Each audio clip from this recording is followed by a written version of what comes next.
PNC. Ang kaso lang kasi, if maiiwanan nila si Zyda, yun naman yung pwedeng targetin ng Onyx. Ang daming katanungan dito na magkakaroon ng kasagutan sa pagsisimula ng ating game number 1. And kung papansinin natin para sa Smart Emblem build, wala namang halos na pagkakaiba. Yeah, very classic. Ang importanteng tignan dito actually sa XP. Si Ryota, naka Wilderness Blessing siya. So he's really looking to rotate towards the other side. Ang mali dito ng TNC, nag-start ng purple si Zyda. So itong orange, medyo mahirapan sila. Wait lang. Nakuha ni Zyda yung Little Wanderer. Pero kung papansinin natin, papagalan lang talaga.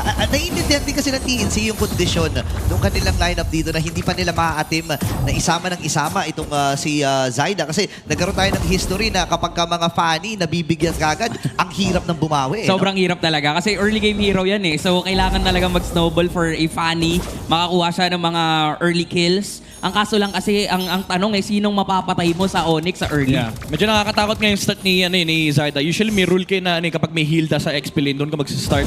Pero ang ganda rin nung ginawa ni Trimar, instead of actually going to the mid, na sumama siya sa pag-contest nung Little Wanderer, which some Uranus players do, ang ginawa niya is hinarangan niya yung lalakaran dito ni Ryota para hindi ma-invade yung orange buff. Okay, may kilitian itong dalawang XP laner natin.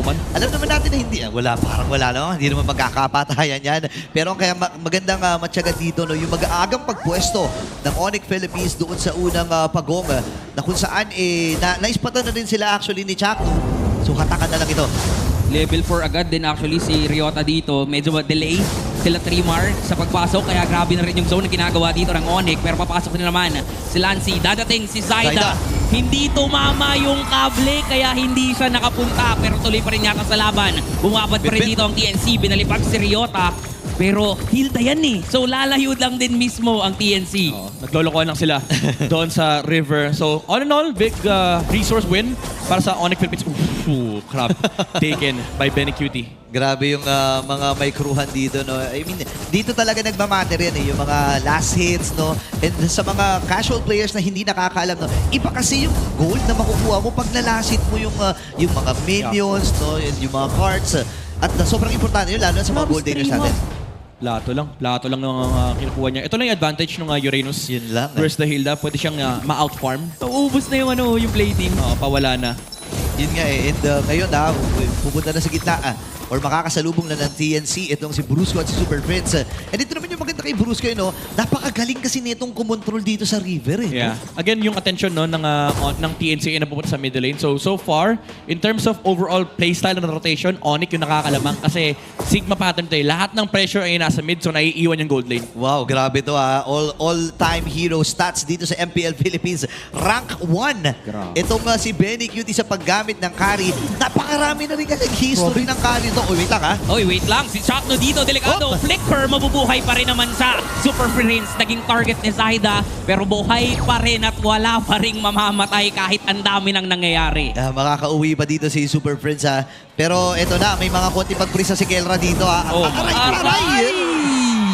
Napakasakit nga naman ng corner part memory pero dun sa gitna may off-cam kill. Si Trimar yung nakakuha pero kapalit lang din naman ang buhay niya. Pero mukhang tutuloy pa rin ang Onyx dito. Tatry nilang patayin si Lancy pero nasaraduhan at na-set up.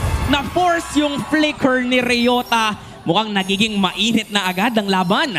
Ganda ng Earth and Rampart na kasi ni Chakno with the Tectonic Charge. Set up din ni Lance yun kasi naibato papunta doon sa loob ng kanilang torre.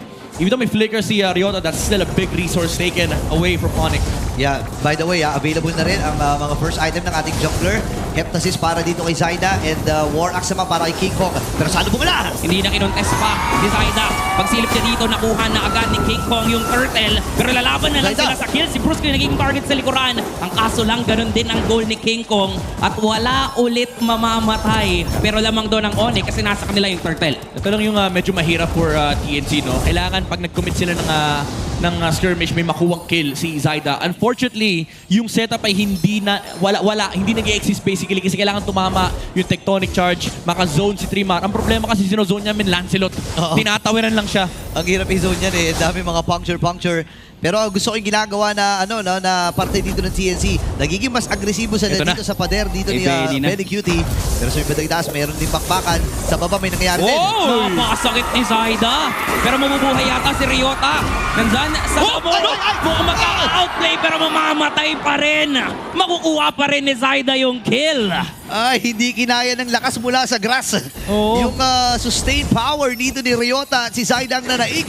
Dami kasing energy eh. Oh my goodness! Bumawi na lang ang Onyx doon. Si Chakto yung pwede nilang isunod. Hindi lang yun. Tuloy lang din talaga sila. Kung hindi enough yung dalawa, dagdagan natin ng isa. 3-man rotation ang nakikita natin sa Onyx. Nagkaroon ng reunion doon sa bottom lane. Execration boys so nagkita-kita sila. Kaso sabi ni Brusco, yung Onyx boys sumama din. Sama kami dyan. Oo. Nakisali na rin talaga dito. Again, napagandang pagbawi dito na mula sa Onyx Philippines. Nakabawi din si Super Prince ng isang kill. Pero parang target ata nila dito, Torre uli Tutuloy pa rin yata yung pagiging agresibo ng Onyx. Mababalibag ni Lancy si Brusco.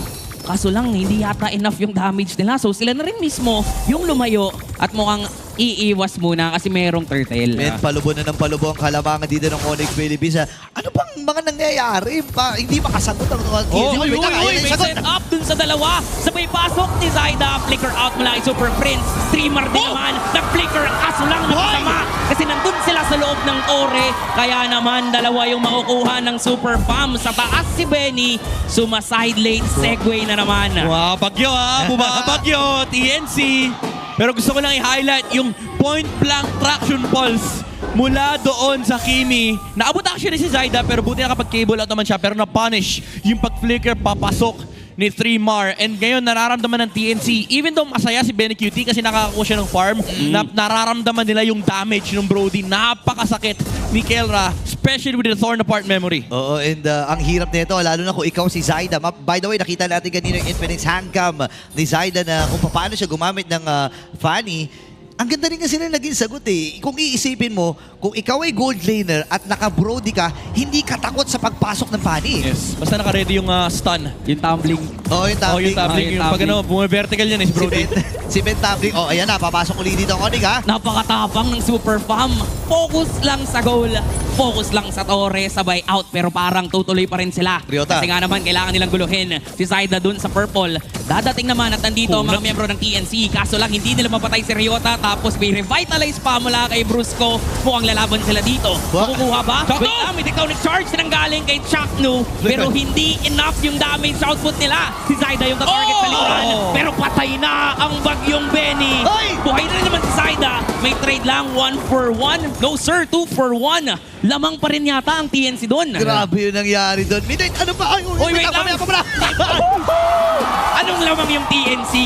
Babawi si King Kong. Grabe si King Kong, man. TNC, Grabe. ang ganda nung simula nung clash. Isang malupit na tectonic charge mula kay Chato, hindi in-expect ng Onyx.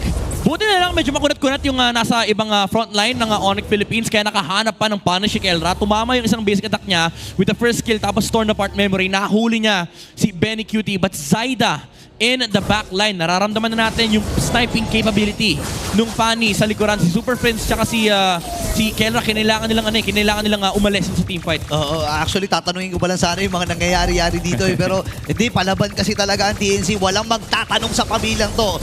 And Onyx Philippines ngayon maganda ang posisyon nila para simulan ang paghahawak dito sa unang lord ng laban na ito. Nagpo-flow na rin sa top lane itong si Kelra.